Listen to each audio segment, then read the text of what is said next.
Hello everyone and welcome to Mechanical Engineering and Robotics tutorials. In this tutorial we explain how to calculate the mass moment of inertia of a thin disk. But before we start with explanations, it's very important to explain the following. Namely, the techniques that you will learn in this tutorial are very important for robotics and mechanical engineering students as well as engineers. So here's our problem. Consider a thin disk with a radius of r and a thickness of h. Derive the formula for the mass moment of inertia of the thin disk about the z-axis. To solve this problem, it's very important to properly understand the definition of the mass moment of inertia. So let's state this definition. For that purpose, we need to consider a small piece or an element of our disk. In my case, I will consider a small cube. Here it is. Next, we need the distance from this cube to this axis z. For that purpose, let's consider a vector r that makes an angle of 90 degrees with an axis and that connects this axis to our cube.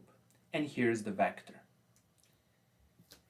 Let the mass of this cube be denoted by dm. In this notation, m is the mass and d denotes an infinitesimally small mass.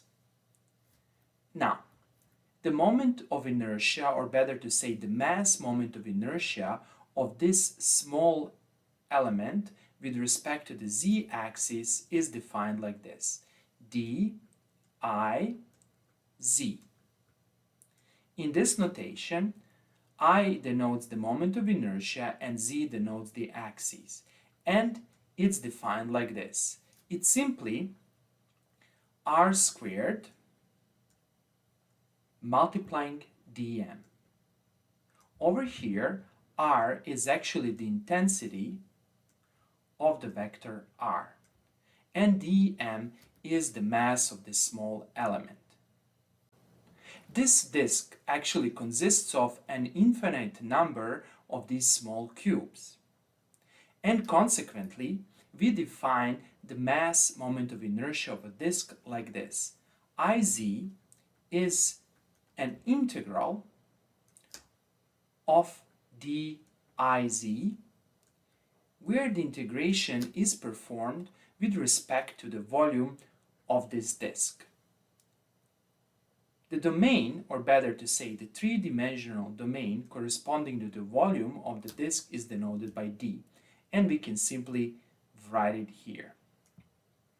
Now if we substitute the expression for diz in this expression, we obtain the final equation that defines the mass moment of inertia of a thin disk.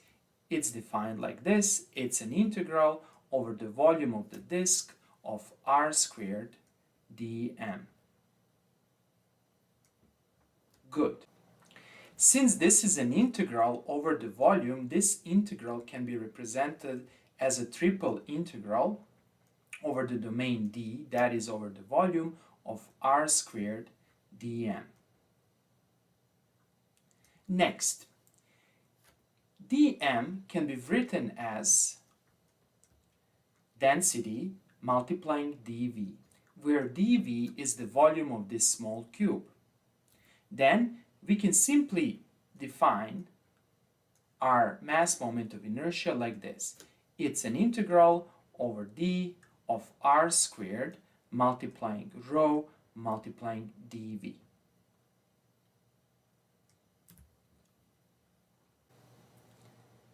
If we would try to directly apply this formula by using the Cartesian coordinates, we will have problems, since this integration might become complex.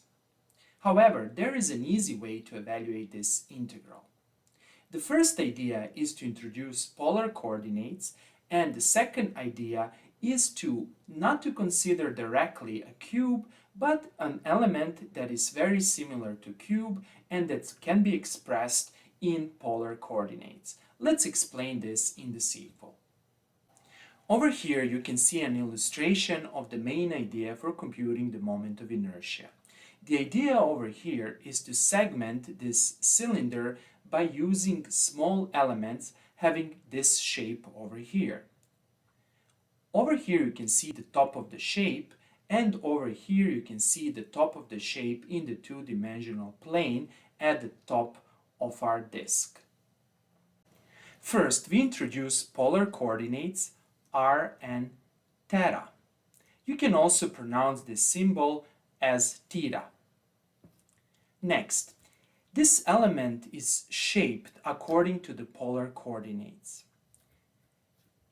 This edge over here is actually a segment of a circle with a radius of r, and you can see it also over here. Then, this edge over here is a segment of a circle with a radius of r plus dr. The length of this edge is r multiplying d theta. This is because this is a segment of a circle whose radius is r and the angle is d theta, and consequently the length of this edge is r multiplying d theta. The length of this edge over here is dr plus r and everything multiplied by d theta. However, over here it's written r multiplying d theta. Why is that? Well, this is a simplification and approximation that we introduced in order to simplify the calculations. However, this approximation will not affect the accuracy of the result. Namely, since dr is a very small value, that is, the size or the length of this edge is very small, we can approximately say that the length of this arc over here is approximately equal to the length of this arc over here. And consequently, over here, we have the length of r multiplying d theta. The length of this edge over here is h. And h is at the same time the height of our disk. Consequently, we assume that the height of our element is equal to the height of the disk. Over here, we assume that the length of this edge is actually equal to the length of this edge, and to repeat, this approximation is justified since dr is very small. Furthermore, since this angle d theta is very small, this arc can be approximated by a straight line as well as this arc. And consequently, our element is actually a cuboid. So let's sketch this element over here. Here it is. And here you have this edge, and here it is. The height of our element is h. This edge over here is r d theta, as well as the edges on this side. And the length of this edge over here is simply dr. And this is a very important approximation that will enable us to significantly simplify the calculations. And this approximation will not affect the accuracy of the final result. Next, let's compute the volume of this element. Since this is a cuboid, the volume is equal to dV is equal to h multiplying r d theta multiplying dr. Next, mass of this small element is dm is equal to the density of the material of our disk multiplying dV. If we substitute the expression for dV in this equation, we will obtain that dm is equal to rho multiplying h multiplying r d theta dr. Next, we assume that the volume of our disk is segmented, or better to say, it is partitioned in an infinite number of small elements having this shape, or better to say, this shape. And consequently, the moment of inertia of our disk is defined like this.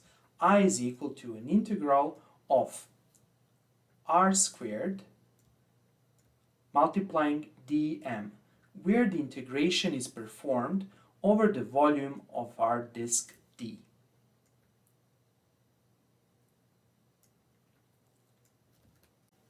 The next step is to substitute this expression for dm in this equation, and as the result we obtain the following expression for the mass moment of inertia.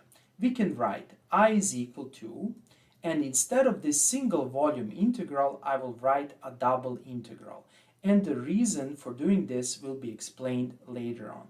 Then we will have r squared, and over here instead of dm we can write rho multiplying h multiplying r multiplying d theta and multiplying dr. Over here, instead of this triple integral over the volume D, we wrote a double integral. We can do that since we have already implicitly integrated over the height of the disk. Namely, the height of our element is equal to the height of disk. And consequently, we will be left with integration only over theta and r. And this is consistent with d theta and dr written over here. Next, let's substitute the bounds for theta and r. First of all, let's start from r. R goes from 0 to the radius of our disk, and the radius is equal to the capital R. So we will write here R goes from 0 to the capital R. Now, over here you have to be careful. Lowercase r doesn't go from minus uppercase R to plus uppercase R. This would be a mistake.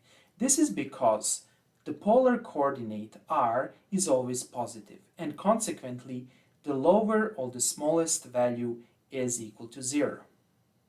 Next, let's substitute the bounds for theta.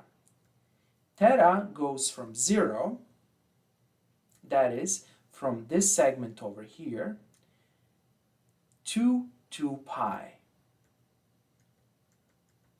And that's it. Over here, for clarity, I raised everything and I wrote our integral once more. Here it is. The next step is to simplify this integral. We can write this integral like this. First of all, we have to observe that rho and h are constants. Consequently, they can be written in front of the integral. And then we are left with the double integral.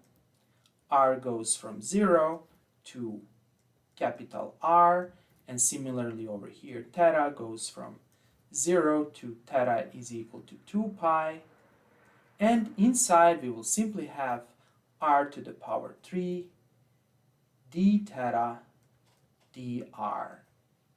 Good.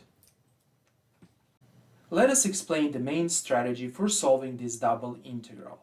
First of all, we will solve the inner integral. That is, we will integrate with respect to theta, and while integrating with respect to theta, we will assume that r is constant. That is, we will first solve this inner integral. Once we do that, we will integrate with respect to r. So let's do it. I is equal to rho multiplying h. Then we have this outer integral. R is from 0 to capital R. Over here, we will simply have r to the power 3. This is because r is constant when integrating with respect to theta, and integral of d theta simply becomes theta, and over here we have bounds from theta is equal to 0 to theta is equal to 2 pi. And over here, we are left with dr. Next we have this is equal to r multiplying h, then we have r is equal to 0 to r is equal to r, and we will have here r to the power 3, and if we substitute the bounds, we will simply obtain 2 pi over here, and we will have dr. This 2 pi can be written in front of the integral, and consequently, we are left with this 2 pi multiplying rho multiplying h, and we have our integral over here, r to the power 3 dr. And let's solve this integral. We have 2 pi multiplying rho multiplying h. Over here we will have r to the power 4 divided by 4. And let's put the bounds. The bounds are r is equal to 0 to r is equal to capital R. Further we have I is equal to, let's see, 2 and 4 can be cancelled, and we are left with 2 over here, so we can write pi rho h everything over 2 multiplying, and if we substitute the bounds, we are left with r to the power 4.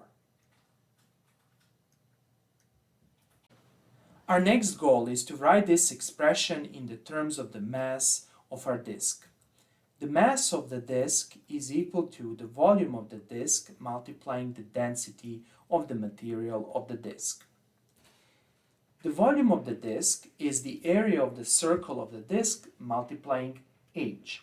Consequently, we have A multiplying h multiplying rho, where A is the area of the circle, and consequently we have r squared pi multiplying h multiplying rho.